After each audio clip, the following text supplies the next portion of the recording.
Then press the button. Yeah. That one is false.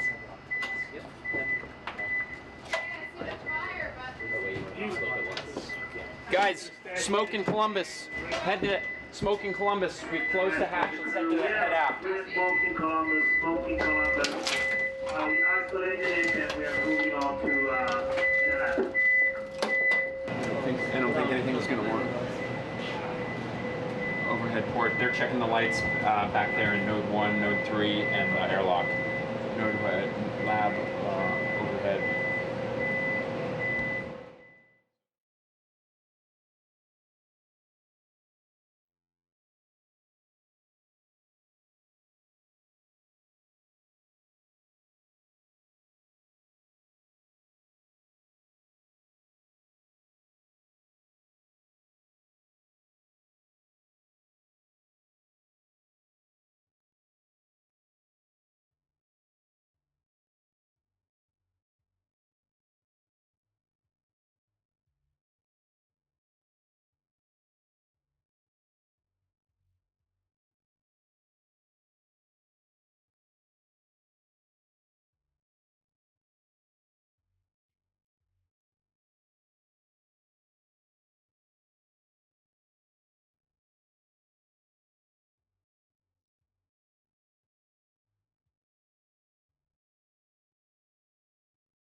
good morning. This is Thomas Brading with Army News. My first question is, how has your Army training, including your medical background, prepared you for this expedition?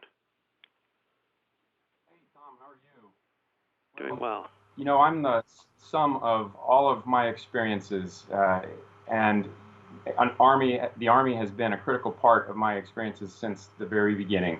All of my undergraduate education, my graduate education, my residency training, and all my operational skills are all products of the Army. And who I am today is really 100% product of my experiences in the Army, and I'm very thankful for that.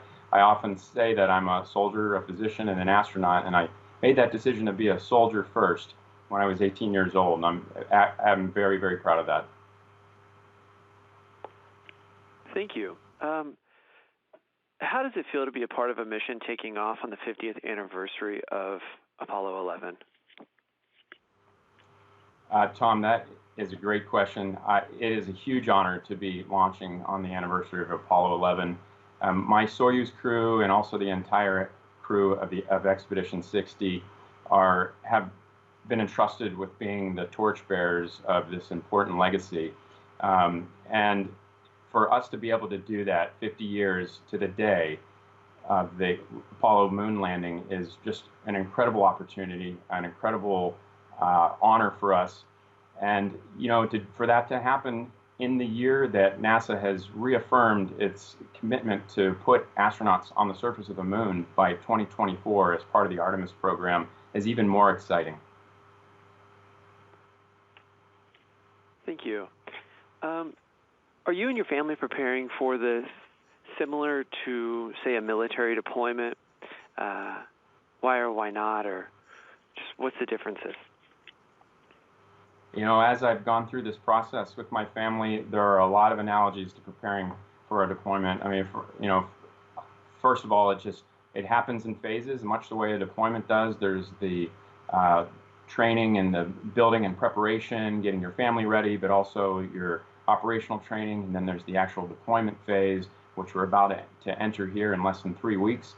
And then there's the post-deployment and the readaptation to integrating with your family, and an important difference between being a NASA astronaut and deploying with the Army is my body also has to adapt to being back in gravity again in the post-deployment period.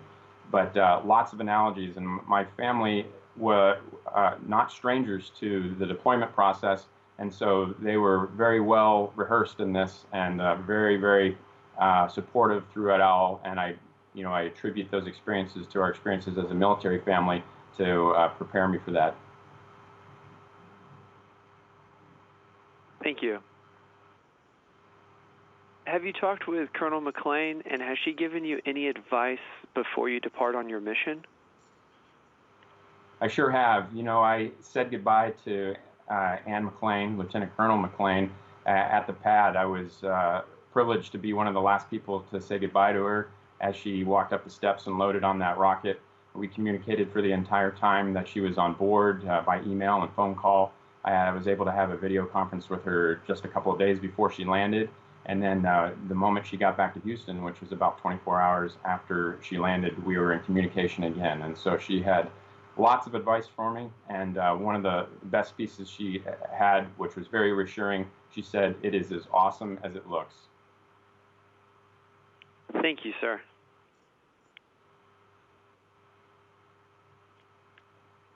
And good luck, and goodbye. Thanks, Tom. Appreciate it.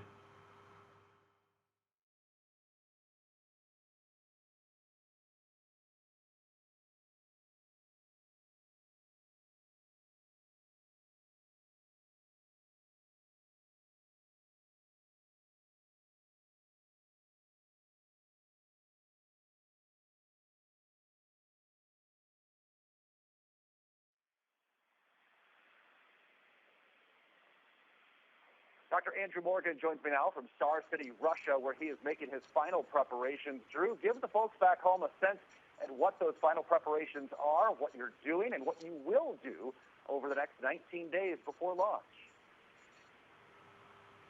Hi, Derek. How are you? And hello to all your viewers out there. We train right up to the final days before launch. So training is always a huge part of what we're doing right up to the last moment. We want to keep all of our skills fresh in our minds, and we have lots of important procedures that we're going to be running the moment that we launch and for our entire time on board. We also spend a fair amount of time preparing our personal lives as well. It's very important to us to prepare our families for the separation and for the launch experience itself. So I spent a lot of time connecting with my family and friends because it's really important to me to share that experience with them and tell them how much I appreciate them before I take off on this journey.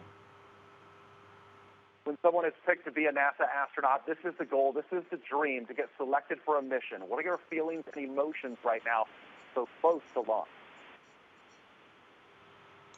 You know, Derek, sometimes I shy away from calling it a dream come true because I really, in my heart, believe that this is a service. You know, I chose to serve my country when I was 18 years old, and I've been serving all my life, and I believe that this is an extension of that. I started out as an Army officer, and I'm still an Army officer, and I'm serving my country, the international community, and serving the International Space Station program. And this is truly an extension of that, and I'm just privileged to be part of it. How will you spend your 9 months on the ISS? Well, every moment is spoken for throughout those 9 months that I'll be on board.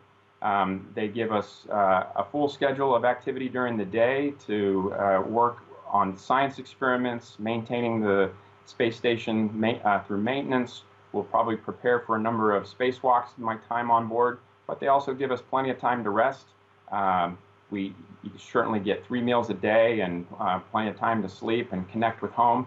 But every moment is busy, and every moment is precious because it's the ISS is an important investment, and we want to be very judicious with our time. How is the space food up there? Food is excellent. I say that variety is the spice of life, and that's no less true with space food. Each of our international partners all have their own food system, and we're able to select food from all of our international partners, the Japanese, Canadian, Russian, European space agencies, as well as the U.S. American food. But there's also some food that you can just buy in the supermarket that you can also incorporate into your food, and things, if they're packaged appropriately, we can have it on board. And having, what I've learned from talking to my colleagues that have flown before me, that having variety is the most important thing. All right, last question, Drew. Message for everyone back in Northeast Ohio and Western PA. Yeah, I'm a product of all my experiences and my heritage, and being able to represent my friends and family back home.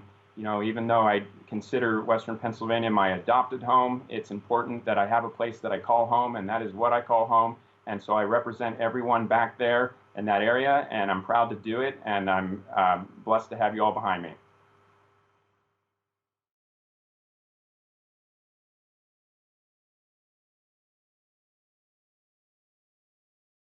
Married, and he's been an astronaut since 1963. Good morning. This is Randy Siegel from WSTU and WPSL Radio in Florida. How are you this morning, Andrew? I'm doing great. How are you? I am magnificent. Well, you're about to be really magnificent as you're getting ready to fly to the International Space Station on July 20th. Does that hold any special meaning for you, being launched at the same time or the same date that we flew to the moon? Yes, I would say that is a huge honor. And my crew, my Soyuz that'll be launching and joining the rest of the crew of Expedition 60, it is a huge honor for all of us to commemorate this in a very special way, to be part of an international crew launching to the International Space Station on the exact day, 50 years later, of the Apollo 11 moon landing.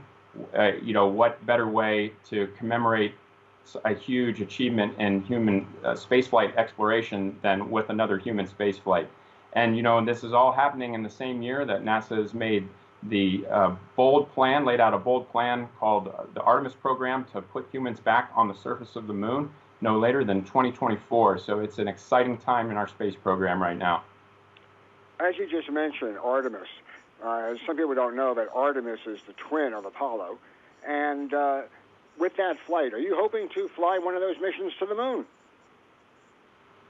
You know, right now, I am focused completely on flying to the ISS. I'm going to be living on board for 9 months, and I'll be joining fellow U.S. astronauts and Russian cosmonauts on board, and we have a mission ahead of us. Certainly, every astronaut would love to fly to the moon, but right now we're completely focused on the mission that we have ahead of us, and that is to the ISS. Sure. During your mission, how many spacewalks do you have planned currently? The International Space Station program right now has a number of spacewalks planned during our time on board, and a lot of the times we don't know until a couple of weeks or maybe a couple of months out which ones are going to be prioritized, but there are definitely some planned, and we'll be ready to execute them. We've been training for a while. How does it feel to be on board the international? How do you feel about being on board the International Space Station when the first commercial crews start flying to the station? Well, it'll be a great milestone. We do expect that is likely to happen while I'm on board in my time, and it's going to be great for the ISS program because we all benefit when there are more than one way for astronauts and cosmonauts to get to the ISS, and so that'll be very important, not just for our country, but the entire ISS program. Have you been asked to train on board the commercial vehicles? I was assigned a year and a half ago to fly on Soyuz and launch from Baikonur, Kazakhstan, and in parallel to that, I have classmates that I was selected with as astronauts that will be test flying those vehicles. So right now, my training has been exclusively oriented towards the Soyuz vehicle, but we do receive training on what we would need to know for those vehicles that will eventually dock to the ISS. I have a question. You were with the West Point parachute team, the Black Knights. How did you feel about jumping out of airplanes a lot? And is that a general extension of where you are now? I guess you could say it is. I've always, throughout my life, enjoyed being part of high-functioning teams, and that was probably my first experience with that. That was a core part of my time as a cadet at West Point, and it did shape who I was. I always describe it as it was calculated risk-taking, and I think that adds an element when you're building a team to be doing something that is inherently very dangerous, and you put your trust in each other's lives, and I laid a foundation for who I am now as an astronaut. Well, being an emergency room doctor, doesn't that also give you a good in as far as a lot of the experiments go on board the International Space Station? Certainly on board the ISS, there's all different types of science going on, physical science, Earth and space science, biology, biotechnology, medical is part of that, and naturally I gravitate towards that because it is very comfortable for me, and it gives me a good background, and I can be very passionate about that. It's also a lot of fun because many times we are actually the subject of those experiments, and so that makes it even more exciting. Well, Drew, I want to thank you so much for taking the time to chat with us this morning, and we wish you Godspeed on your mission. Thanks so much for taking the time to talk with me.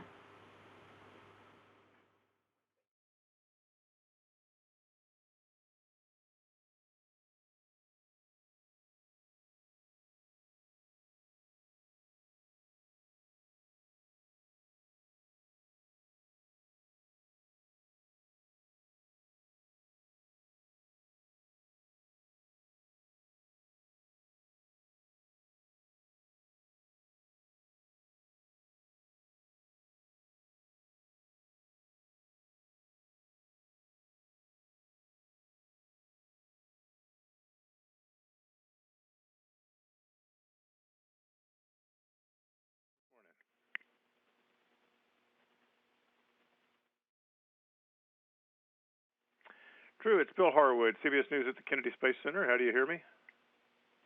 I hear you well, Bill. How are you? Good morning. Hey, good morning, and appreciate you taking the time. I'm going to ask you a few questions you've already gotten this morning, but you're launching on the 50th anniversary of Apollo 11, so anybody's going to ask that one. I mean, you've been asked this before, but how do you view that? Any special significance in your mind? Is it a coincidence, or how do you see it? I see it as an enormous honor, and my entire crew does, my Soyuz crew, as well as my crewmates that will join for the rest of Expedition 60. And, what better way to commemorate human spaceflight achievement 50 years ago than with a launch of a human spacecraft with an international crew to the International Space Station in the same year that NASA has laid out this bold plan to return to the surface of the moon as part of the Artemis program by 2024. I think it's fantastic, and it's a huge responsibility, and I just am honored to be part of it. Do you see any irony in the fact that you're riding up to the space station on a Russian rocket with a Russian commander on the 50th anniversary of what was the crowning moment in a Cold War space race between two former rivals? I mean, that's an interesting turn of the wheel, isn't it? I go back to what I said before. I definitely think that this is a clear progression where we went from competition 50 years ago to cooperation now. That is the way forward. We will see this from now on. The ISS program has laid the groundwork that we will take with us into the Artemis program, because that is a key feature that is different than the Apollo program, is that we'll be part of an international partnership, whereas the Apollo program was very much an American endeavor, while the achievements are embraced by all the inhabitants of Earth. Everyone on Earth sees that as a great achievement for all of humankind. But the Artemis program is going to incorporate international cooperation as a core element. Now, Drew, I know you're focused on your current mission, obviously, but clearly you're at the age group that would perhaps down the road have a chance to walk on the moon if all this goes forward. That's something you'd consider? I mean, you've had a pretty exciting life with parachuting and travel all over the world. Is that something that appeals to you? Well, as you alluded to, I absolutely am focused right now on the months I have ahead of me. My mission is going to be longer than the typical ISS mission. It's going to be almost 9 months long. So there's a lot to focus on there. And right now, I just need to be laser focused on that over the next better part of the year ahead of me. And I'll take all that under consideration long after my post-flight period. But this is 100% my focus right now, is fulfilling the mission that we have to the ISS. Yeah, I understand that. Tell me about Soyuz and your impressions of the machine. And you're going to be trusting your life to it. So what do you think about it? It's a fantastic machine that has 50 years of history. The interesting thing as we celebrate the Apollo 50th is that the Soyuz vehicle, at least early versions of the vehicle that I'm going to fly on, were contemporary of the Apollo program, and the Russians have put together a very reliable vehicle, probably one of the most reliable in history, and it's been a lot of fun to train on it. Essentially when we come over here, we train just like a cosmonaut, and the way cosmonauts have for decades, and to participate in that with them and their rich traditions, it's just a real privilege. I'm really, really happy to be serving this way. My last question, I'm out of time, but you and your wife have 4 kids, and obviously riding a rocket is a little more risky than most endeavors. How do you view the risk of a venture like this, and how does your family view it? Well, my wife has my wife and I have been married for almost 20 years now, and so she knows my makeup and she understands, and she is ready for this, and we are in this. We are all in together as a family, very much so. Well, thank you very much. Have a great flight. Best of luck, and I look forward to talking to you in orbit. Thanks a lot. Looking forward to it.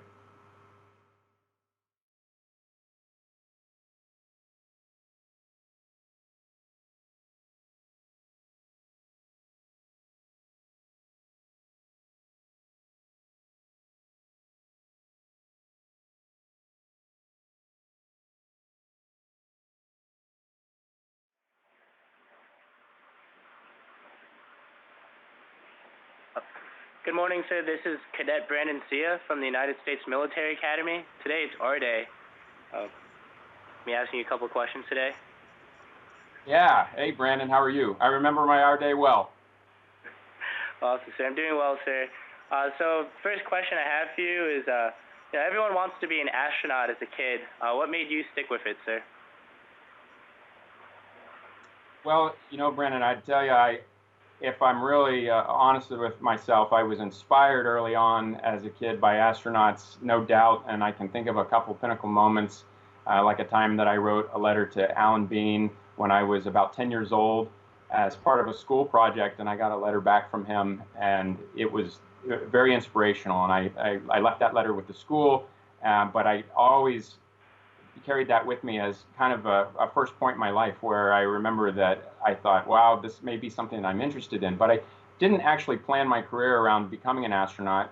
I knew that I wanted to serve in the military, and I made that decision first. And going to West Point was the highest priority for me, and trained me very well to be a soldier, the best training around, I believe.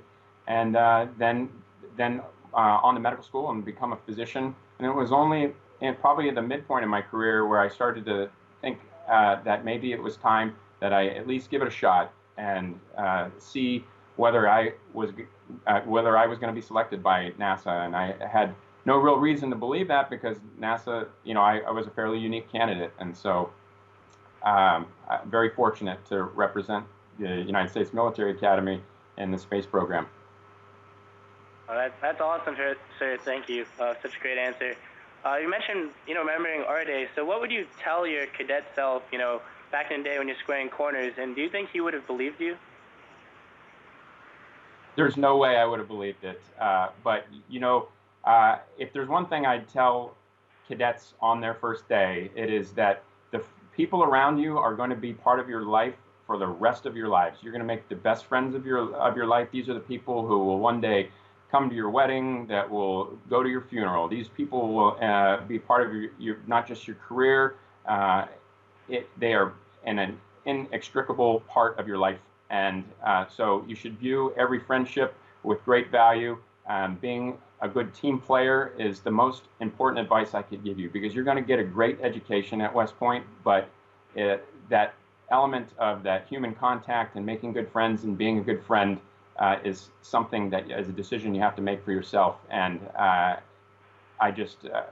is exactly what I would encourage all those young new cadets today. Yes, sir. Definitely agree. You mentioned before about your background. So a lot of astronauts are pilots. Have you found your unique background to work towards your advantage, sir? I think that NASA astronauts, we want the astronaut corps to be diverse, and certainly aviation background and test pilot background is kind of the well-worn path to become an astronaut. But I brought a fairly unique skill set in operational medicine, emergency medicine, combined with this a unique military a military operational skill set. And it helped just diversify the astronaut corps, and I think that I fit in just right, and NASA thought that maybe I had something to contribute, and I'd like to take that skill set and apply it now on my 9-month mission to the ISS. Yes, sir. You have a lot to contribute to the team, but for yourself, what do you hope to gain from this experience, sir? Well, I certainly, I view this entire experience as an opportunity to serve. I've been serving since I was 18 years old on our day, 21 years ago, and this is an extension of that. And so, all the organizations and entities and mentors that have influenced me along the way, I want to make everybody proud, and I want to accomplish the mission with a team that's highly effective. And if I can accomplish all that and come home safely to my family, then mission accomplished. Yes, sir. With the mission, there's always challenges that arise. So what are some challenges you think the U.S. is going to face as we begin to tackle all these space-oriented problems in this new field, sir?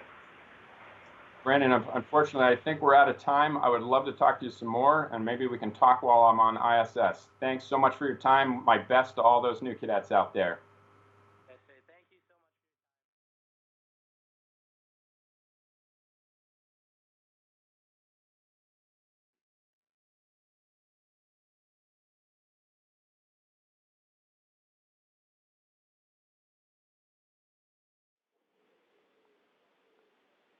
All right.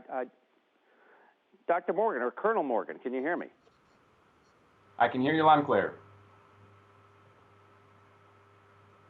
Excellent, excellent. Howard Bernstein here in Washington. And Dr. Andrew Morgan is the first Army colonel from the Uniformed Services University of the Health Sciences right here in Bethesda to be going to space. So tell us about your time in Bethesda before we get into the space talk.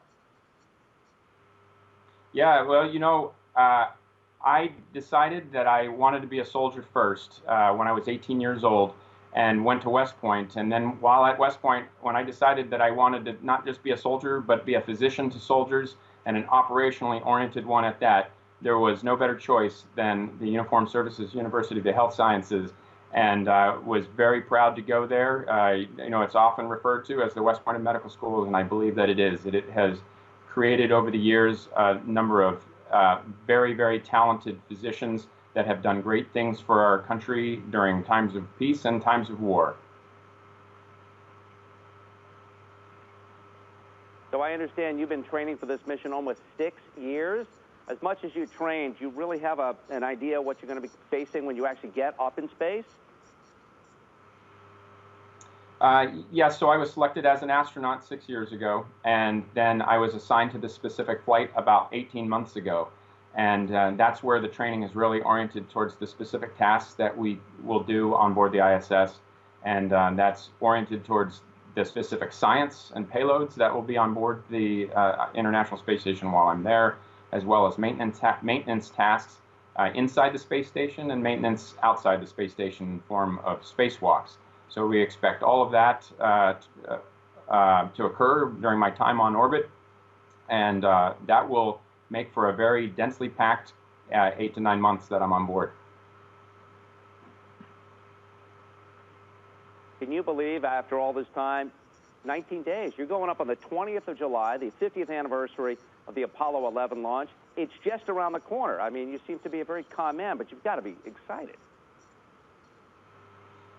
Well, I am extremely excited, and even more so by the fact that I have the honor of launching on the 50th anniversary of the Apollo 11 moon landing, and we get to commemorate that in a very special way by taking an international crew and launching to the International Space Station in the same year, that NASA has laid out a very bold plan to return to the surface of the moon in 2024 as part of the Artemis program. So this is just a huge, huge honor for us to be able to do this and continue to inspire generations, current generations and future generations to come. So we get to be entrusted with being the torchbearers for the next generation of space exploration. How difficult is it to get selected by NASA to actually be an astronaut? I mean, I've read your resume. I know you have a lot of experience, not just as a doctor, but also parachuting into active zones. I mean, how tough was it?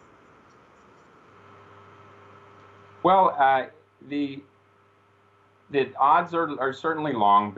Large. We've had big numbers apply to become an astronaut lately. But I boil it down to just a couple of key things, which you have to do what you love and excel at what you do and be a good team player. Those are the standard 3 things when people ask me, how to become a NASA astronaut? What do I do? It sounds like I'm distilling it down to something too basic, but the reality is it is that simple. And I'm honored to be selected, and I was, at the time that I was selected, there were many, many candidates that were equally qualified as I am. So I'm just very fortunate to be here and to be serving this way. Well, Colonel Morgan, we thank you for your time, and we wish you safe launch and safe return when your mission is over. Thank you. Well, thank you very much for your questions.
analyst at Bay News 9. Can you hear me?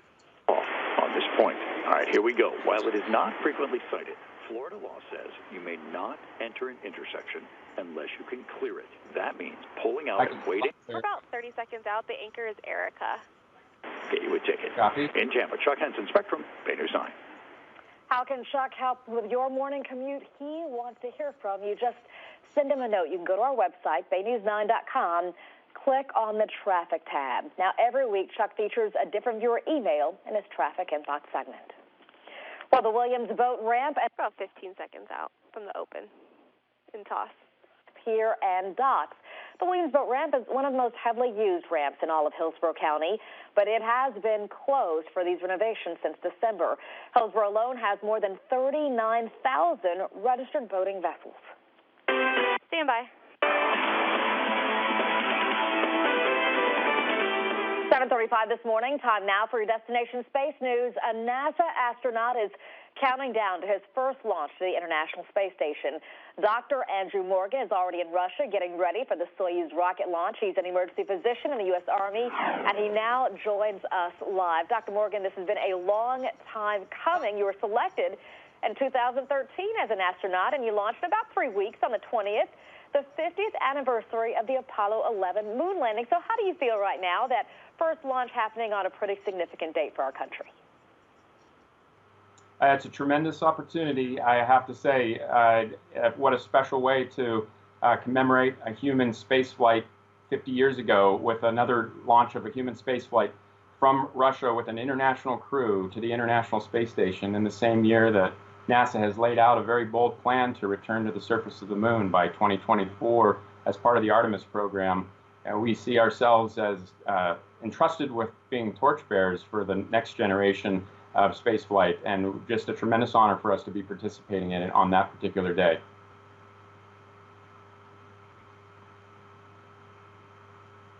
Morgan, absolutely. What can you tell us about your 9-month mission aboard the ISS? That's a long time. You'll be there 9 months. What will you be doing with the experiments there? Well, we have a very full schedule. You know, of course, the ISS is a very big investment for the international community, so our time is used very wisely. And our duty days typically consist of maintenance of the space station itself, both inside and outside. Outside, of course, requires spacewalks. We've got more than 250 experiments ongoing on board the ISS at any given time that we tend to. And then, of course, our day also incorporates a time for us to rest and also to do exercise and maintain our physical health as well. So every moment's accounted for, and it's all exciting.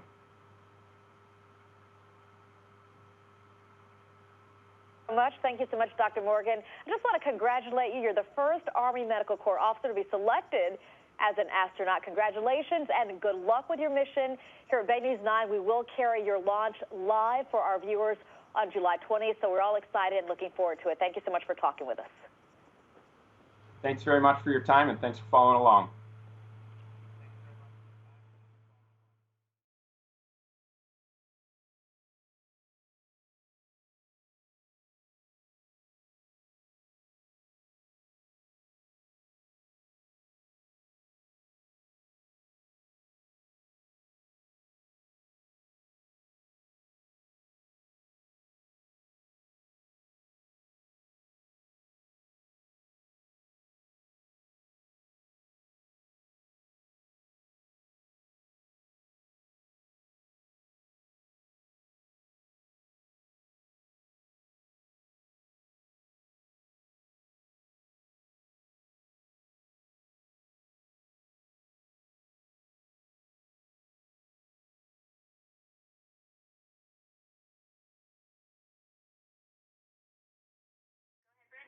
Okay. Good morning, Colonel Morgan. This is Brent from the Newcastle News. You know, my first question is, what are your emotions now that we're just 19 days away from the launch? Well, I feel like I'm fully prepared. You know, it's been a long road. I was selected as an astronaut 6 years ago and selected for this mission 18 months ago, and been training with my crew specifically for our mission on board for all that time. And I tell you, the program is well built to make us very successful. So we're just excited to get underway and get this mission going. As you may be aware, my mission is going to be a little longer than a typical mission to the ISS, and I'll be up there for almost 9 months. And so, huge opportunity for me to serve the ISS program and our country for that time. Huge honor for me. Okay. And what are the emotions of your family right now? Are they just as excited as you are? Well, we certainly try to make it a full and entire family experience from the preparation and my time on board. We'll be able to stay connected very well through email and phone calls, and we can even do FaceTime-like chats to stay connected. And it'll help me keep them engaged in what's going on. And of course, everything we do on board the ISS is very public, and so they'll be able to follow along in social media and news coverage. So I know they're very proud of me, and I'm energized by that fact. They've been behind me the entire way, and I absolutely wouldn't be able to do this without their support. I certainly wouldn't be here without them. Okay. And, what are you looking forward to the most during your 9 months on the station? Well, it's always hard to prioritize these things. I think two things in particular come to mind because I'm a product of many experiences and the influence of many mentors and friends and family along the way. And being able to share this experience with them is probably one of the most important things to me. And, by all those means that I just mentioned, I'll be sharing the experience with them. And then, of course, I really look forward to that first opportunity and every opportunity that I'll have to look down on the Earth through a window that we have back that looks straight down on the Earth at all times, both during night passes and day passes. And every astronaut that has flown and my colleagues, my crewmates that are on board tell me that it is every bit as awesome as you've heard. Okay, and what sort of personal items are you taking with you? I know there's a bracelet you're taking. Is there anything else you can reveal at this time? I have a number of personal items I'm allowed to bring with me. It's not a large volume, so I have to select very carefully. And some of them are personal items, but some of them are items that organizations have given me to fly. I've certainly taken things along for the Boy Scouts of America because I've been involved as a Boy Scout leader, and my son is now an Eagle Scout. And so, but I have a number of outreach plans, and I'll probably reveal those a little at a time to commemorate different things. I am flying an Apollo 11 patch that came from the Smithsonian Institution in Washington, D.C., and that is already on board. It went ahead of me, and I'll be joining it with my personal effects, and I'll be very proud to have that to help commemorate our launch on the actual anniversary, 50th anniversary of the Apollo 11 mission. How excited are you about getting to talk to classroom students and educate them on space? Well, it's certainly one of the most important things that we do because I know that as a 10-year-old, when I wrote a letter to Alan Bean and I got a letter back, that kind of direct engagement with an astronaut was influential for me. And I know that when I outreach in that way, that you never know how you're going to touch a life. And 30, 40, 50 years from now, I would love to have an adult tell me that as a young child they heard me talk and that it impacted the direction of their lives. And I had the opportunity to do that at an astronaut reunion just before Alan Bean died, to tell him about how much it meant to receive that letter from him. And I know that it touched him in a very special way. Okay, that's great. That was my last question. All right, thanks a lot, Brent, and hello. Thank you.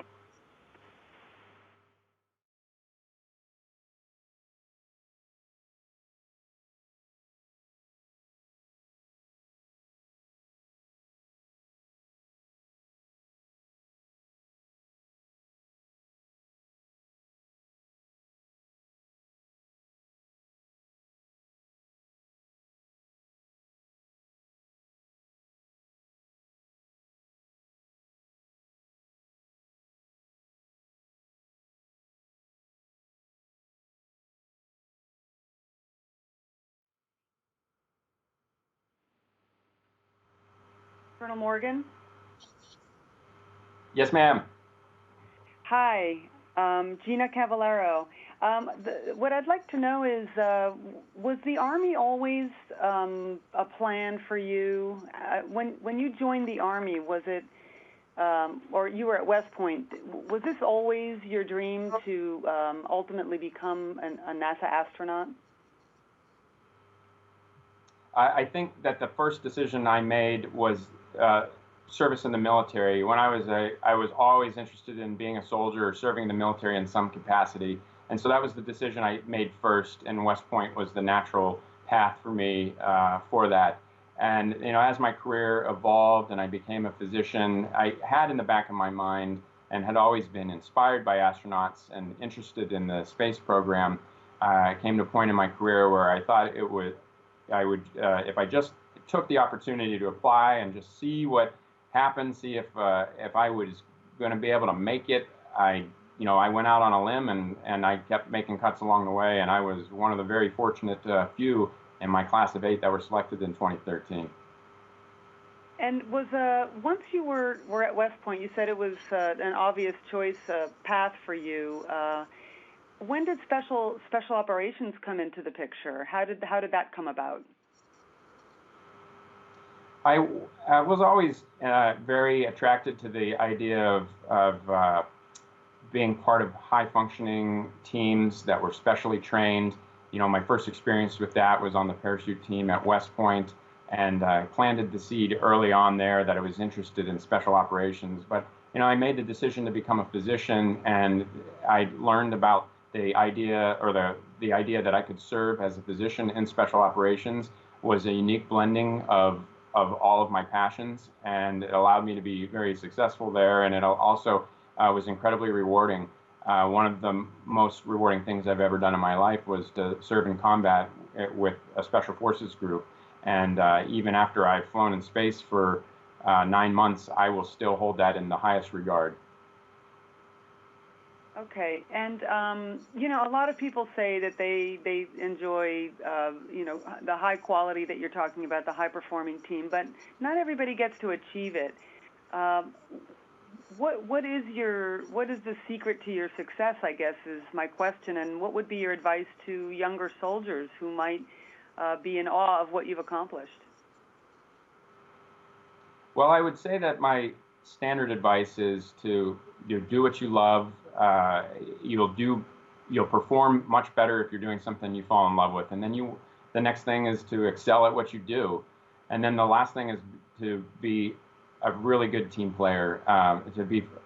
For a team to be effective, everybody needs to be a good team player. And I could have combined those things in a number of different ways. I was blessed to be selected as an astronaut, but in the Army, I know for a fact that if I had stayed and I had continued to serve in special operations as a physician, I could have been equally fulfilled. And that the Army has a number of different opportunities out there, and it's just a matter of finding thing that interests you the most, that you can be passionate about it, and that will allow you to excel and most fulfillment, and allow you to serve in the most impactful way.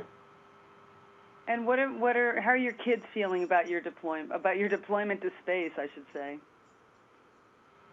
It's a great characterization. My family and my children are not strangers to separation. Not only is there a lot of separation during the training period up to this point, but they experienced deployments throughout my career, and so they are accustomed to it. They're a little bit older now and a little bit more aware, and we approach it very differently.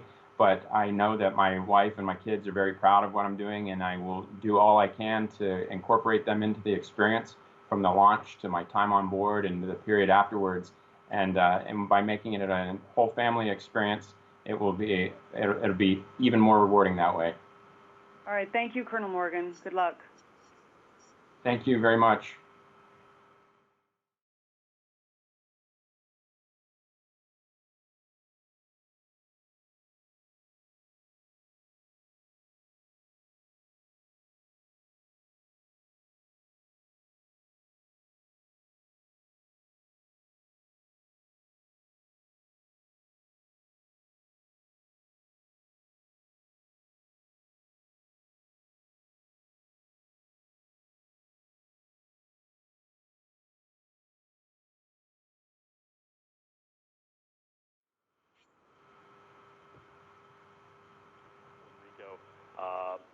Good morning, Dr. Morgan. Ted at Weather Channel Control Room. How are you, sir? I'm doing very well. How do you hear? I'm doing great. Thank you so much for helping us out this morning. Really do appreciate it. Hold on just a moment. Kendall will be right with you. Okay? We had everything checked out, so look at stand by just one. You're about a minute away. All right. It's a little disorganized. It's east side loaded this morning, but that outflow channel should really aid it once the shear that's keeping it at bay right now starts to wane. Good morning, Dr. Morgan. This is Kendall at the Weather Channel. Can you hear me okay? Heading off to the west. I can hear. Ridge weakens a little bit, so it starts to move northwest.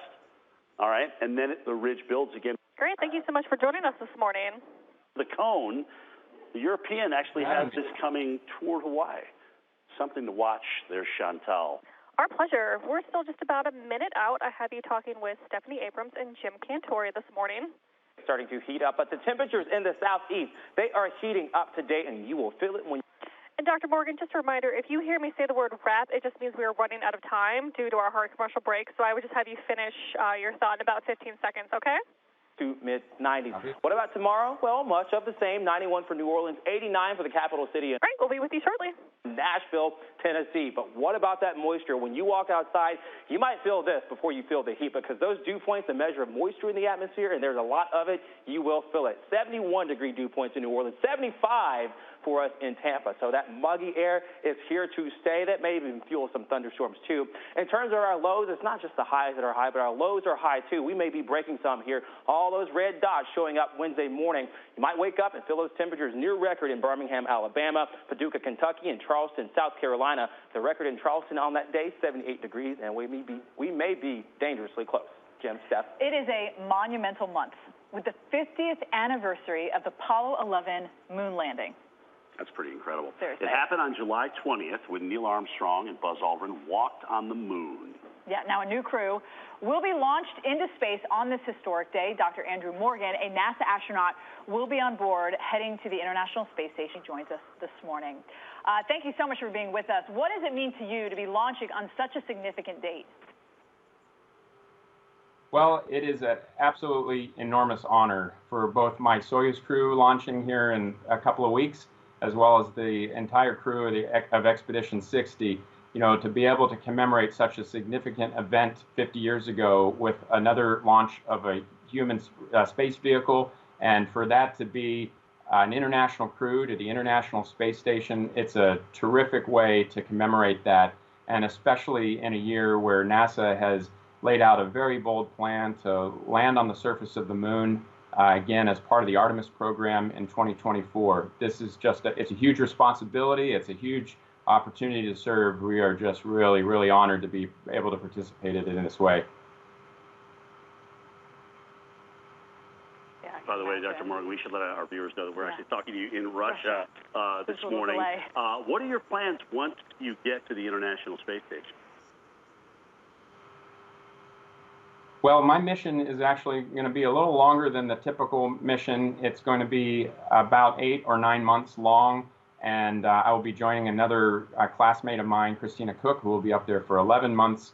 And our crew of 6 has an entire day, full every day for the entire time we're on board. We want to be good stewards of this tremendous the International Space Station, of this investment that the entire world has made. And we spend our days conducting science experiments, more than 250, ongoing at any given time, maintaining the space station. And then, of course, we do have some opportunities for leisure and exercise to keep our bodies healthy for that length of time on board, as you can imagine, is a very important aspect of what we do as well. With your medical background, what are you hoping to learn from this mission? Well, certainly I'm very interested in those experiments that have a medical bent to them, because we want to study and understand how the human body changes over long periods of time in microgravity, because this is going to enable us to go deeper into explore our universe, initially with long duration spaceflight, eventually taking that now to lunar orbit, going to the surface of the moon, and then eventually onto Mars. It's very important for us to understand how the human body reacts long periods, and missions like mine will allow us to do that.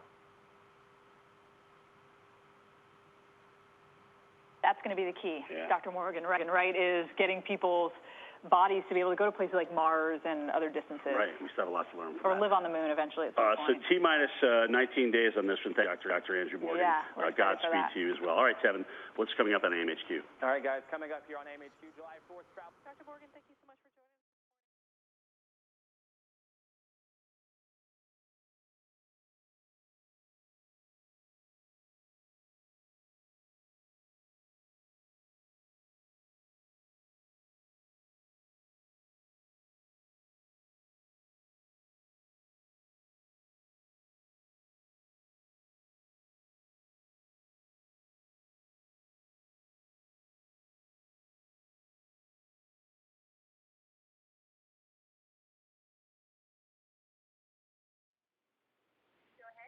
Good morning.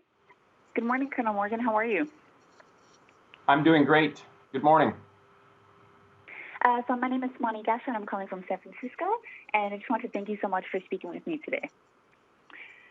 So my first question is on how does it feel to be launching on your first mission to the ISS on the 50th anniversary of the moon landing? Well, launching to space at any time would be very exciting, but I view it as a special honor to be commemorating the 50th anniversary of the Apollo 11 moon landing by launching to space with an international crew to the International Space Station, especially at a time when the NASA has just laid out this very bold plan to return to the surface of the moon by 2024 as part of the Artemis program. My crew sees itself as being entrusted with the responsibility, entrusted with bearing the torch of carrying this legacy of Apollo 11 into the future, and just a tremendous honor and opportunity for all of us to serve in this way. And how does it feel to know that you'll be spending about 9 months in space? Yeah, I have been serving my country since I made the decision to go into the Army at 18 years old, and then serve as a physician in special operations, and then was eventually fortunate enough to be selected as an astronaut. I view this 9-month mission as an extension of that service, serving my country, serving NASA, serving the international community, and of course now serving the International Space Station program. It's just a tremendous opportunity to serve. And during your stay, the crew is going to take part in a number of research experiments. Which one are you most interested in, and why? Well, there's a number of different categories of science ongoing on in the ISS: Earth and space science, physical science. We have technology demonstrations. Because of my background in medicine and biology, I certainly tend to gravitate towards those. I'll be participating as a subject in a medical experiment called fluid shifts that looks at how long-duration space flight affects how our blood and fluids in our bodies shift differently into different compartments over a long period of time, and this will help us understand that. It's also a joint program that involves, or a joint study that involves equipment on both the Russian segment and the U.S. segment of the ISS, and so it's a great opportunity for scientific collaboration between the segments of the space station. So I'm very much looking forward to that. That's great. And then during your stay as well, commercial crew vehicles are scheduled to arrive, returning human space flight to the U.S. Can you speak to the importance of this achievement? It's really absolutely critical, and it's a very important milestone for the ISS program because we all benefit when we have more than one way to get a crew to the ISS from both the U.S. and from Russia. I think it'll enhance our cooperation because we fully intend to continue to fly astronauts and cosmonauts from different communities on either vehicle. And also just another real honor for us to be up there potentially when these vehicles visit for the first time. And, as stated, the ISS, one of the purposes of the ISS is to help us develop a commercial industry in low Earth orbit, and this is just a manifestation of that. Great. And what are you most looking forward to doing when you first arrive into space around the ISS? Well, certainly two things come to mind. One is that first opportunity to look out the window down at the Earth and just see my first impressions, what that feels like. But it's very important for me to share this experience with all the people along the way, friends and family, mentors, organizations that are a part of who I am and who I've become, to be able to share this. I view this as I'm an opportunity to be a window for them to share this experience. Perfect. Thank you so much, Colonel Morgan. Thank you.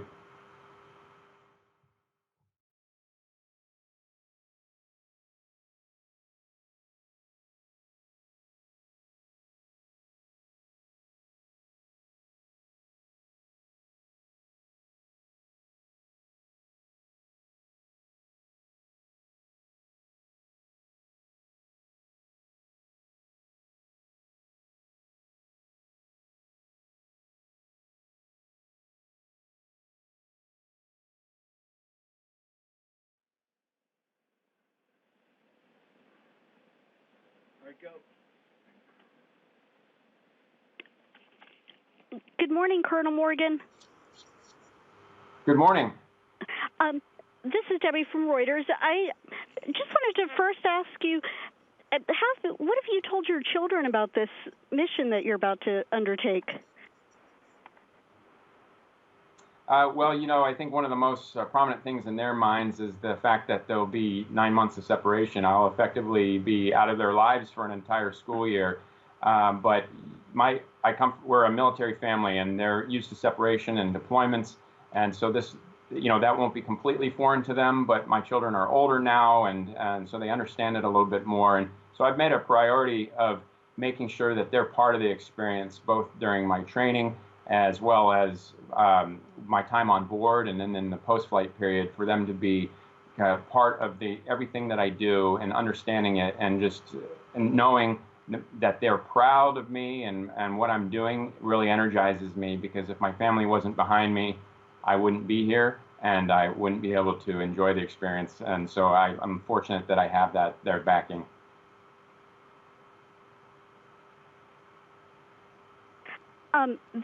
Your mission will be taking place on a very historic day. How is that factoring into your thoughts about this and preparation? Well, launching the space would be exciting at any time, and I'm doing it for the first time. And not only that, I'm doing it on the historic 50th anniversary of the Apollo 11 moon landing. And so my crew, my Soyuz crew, as well as the rest of the Expedition 60 crew that will join on board the ISS, see this as a tremendous service, a tremendous honor to be commemorating it this way. And we're launching as an international crew to the International Space Station. It's just a fantastic way to remember that. And this all in a year where NASA has announced this very bold plan to go back to the surface of the moon by 2024 as part of the Artemis program, which of course will be an international program. And we've laid the groundwork for that in the ISS program. So just the convergence of a lot of really exciting things. So a lot to be excited for as a country and as an international community. And what are you most looking forward to, and what are you most anxious about as you prepare for this mission? Well, I'd say that the thing that I'm most looking forward to is being a window for the experience to the friends and families and mentors and organizations and people along the way. This is an opportunity to serve, and I was selected for this mission, and I really feel it as my responsibility to be able to share that with them, whether that be through phone calls and emails and pictures and video chats, to be able to share that with them, but also certainly looking back at the Earth. But at the end of the day, I view this entire experience as an extension of the service that I've been a servant to my country, and now to NASA, the ISS program. That's what energizes me, is knowing that I'm serving something bigger than me. And this is a mission, of course, with considerable danger and risk. Are there what aspects are you concerned about? I'm sure many. Well, the thing that really puts my mind at ease that there are literally thousands of people on the ground in countries across the international partnership that make it their life's work to make sure that we're safe and well cared for and to bring us home safely. And that really, really takes the edge off of any concerns I have, because I know that they have our best interests and our welfare in mind. And so that's a very powerful thing, and I very much appreciate everybody on the ground that makes this, enables this to happen. Okay, I am being told that we are out of time. Is there anything else that we should be aware of as you make this trip, and just how historic this is? It's just a tremendous opportunity to serve both my country and the international community, the International Space Station program, one of the most incredible examples of international cooperation ever in history.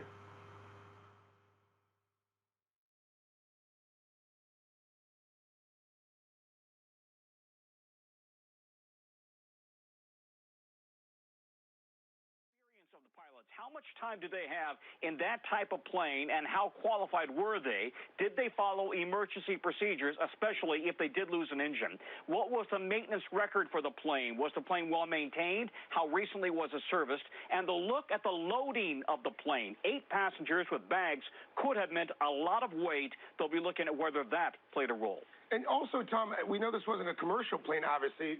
Were there black boxes? Do they have black boxes on this one? It should have had a CVR, a cockpit voice recorder, but probably not a flight data recorder. So they'll be listening to that CVR to hear what the pilots were talking about, whether they discussed.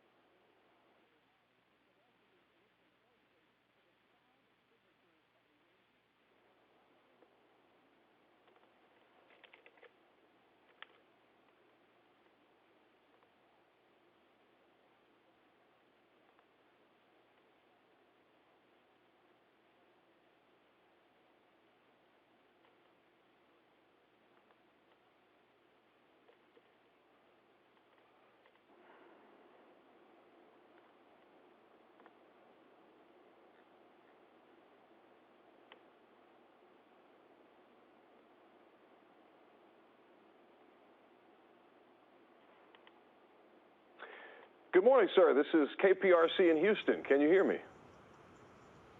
I can hear you very well. Good morning from Star City, Russia. I can hear you very well. Good morning from Star City, Russia.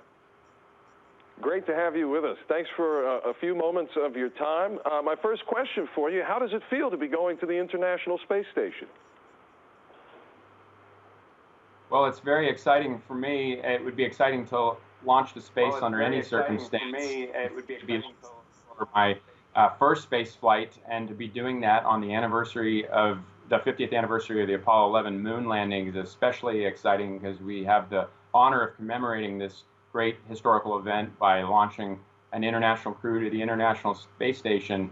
What a beautiful symbol of international cooperation, and to do this in the same year that NASA has laid out a really bold plan to put astronauts back on the surface of the moon by 2024 as part of the Artemis program.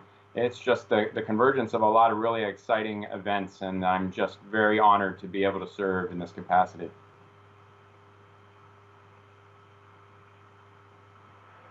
I want to ask you about the focus or significance of Expedition 60 and what's different.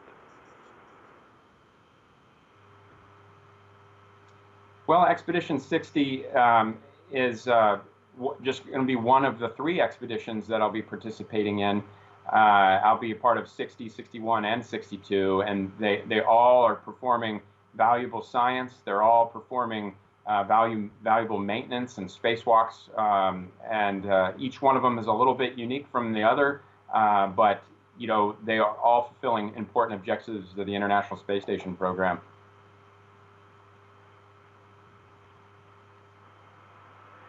Specifically about the experiments that you'll be working on, we've heard about regenerative medicine, which we thought was very interesting. Yes, I believe that you're probably referencing the biofabrication facility, which I guess if we really we distill it down, it's like a 3D printer for tissues, and we're really excited to see what doing this in microgravity new opportunities this will create by eliminating that variable of gravity of how we're able to generate tissues. I think it would be very promising for medical science here on Earth and tremendous benefits.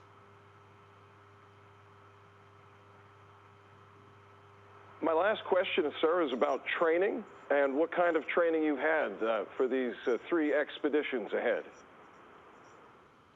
We spend a lot of time training over here in Russia and well with our other international partners in Japan and Europe. Train on the Soyuz vehicle and the Russian segment of the space station over here in Russia. Every moment is accounted for and very dense, and the training is excellent, and we're ready to go.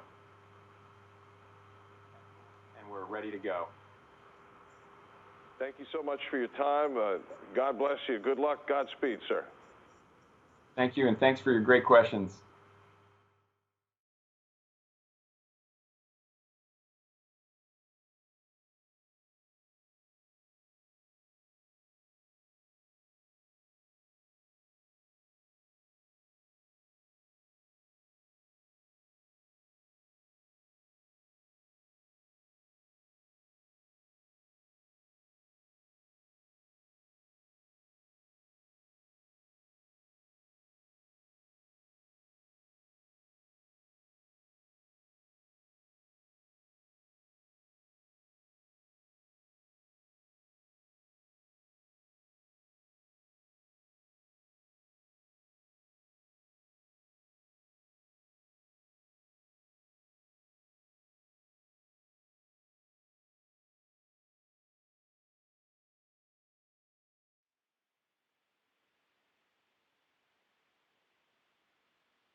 Can you ask that again, David? Sorry, I had the mute on by mistake.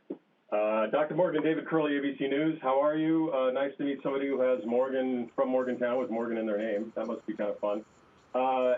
Your first mission, your first time into space, are you excited or anxious? I'm extremely excited.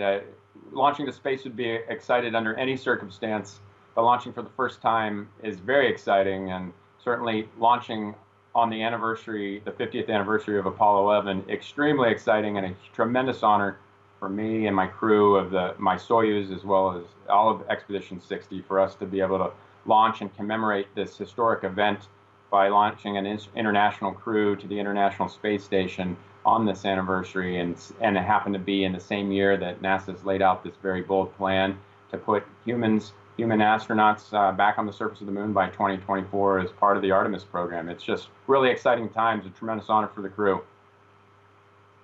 Well, you answered my second question, which is the launch date. Specifically for you, what does it mean launching on that date? Well, David, I have been asked this question a couple of times, but you're the first one, or I had to tell you, I love history. And I love studying the Apollo era. I'm reading Mike Holland's book, and this is, I couldn't have asked for a better mission, a more significant anniversary to be launching on. It's just incredible to be able to on that day, to be able to be part of the commemoration of that. One of the experiments you'll be working on has to do with tissue growth. As a doctor, that one must have some meaning for you. It sure does. The biofabrication facility, the ability to eliminate that variable of gravity and be able to see how much more effective we can be in the tissues that we 3D print. I relate it to my experiences as a physician in the military, and I know the importance of regenerative medicine and taking care of our soldiers and the soldier sailors, airmen, Marines that I've had the privilege of taking care of over the course of my career. And I think there are going to be a number of applications on Earth, and that's just one of very many, and I'll be glad to be participating in that payload. One of the most difficult parts of your mission may be the work on the AMS, which hasn't gotten a lot of attention. the challenge for you and Luca in trying to repair this delicate piece of equipment? Yeah, great question. You know, it's a valuable and important piece of equipment, an important payload on the exterior of ISS. And Luca and I have trained very deliberately for this series of spacewalks. And you know, there's still a number of things that will need to line up before we know for sure exactly how and when. But should we get the call, we will absolutely be ready to do it. Dr. Morgan, good luck and congratulations for a scheduled launch date on such a historic day. Thanks, David. I appreciate it. Thanks for your great questions, and thanks for following along.